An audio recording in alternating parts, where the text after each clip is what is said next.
We chose to stay at the Burnett Head's Lighthouse Holiday Park in Bundaberg. The park is very handy to Mon Repos to see the turtle hatching and close to the centre of town. The managers were friendly, the sites are a good size, and it's nice and close to the ocean.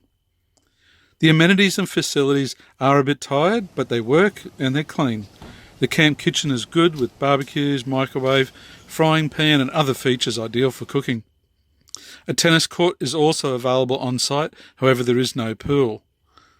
The park is prep friendly. Gas bottle refills are also available at the park. We had good Telstra and Vodafone coverage.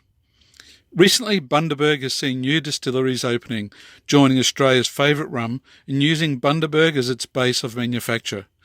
Kaiki Moon and Ohana Winery and Cidery House were two that we visited while we were in town. When in Bundaberg, we also highly recommend visiting Mammino Ice Cream just nearby at Childers. Cost to stay was $35 for the night for a powered site. Hope you enjoyed the video. Remember, you can see all of these on our website, indefiniteleave.com.au. Thanks for watching.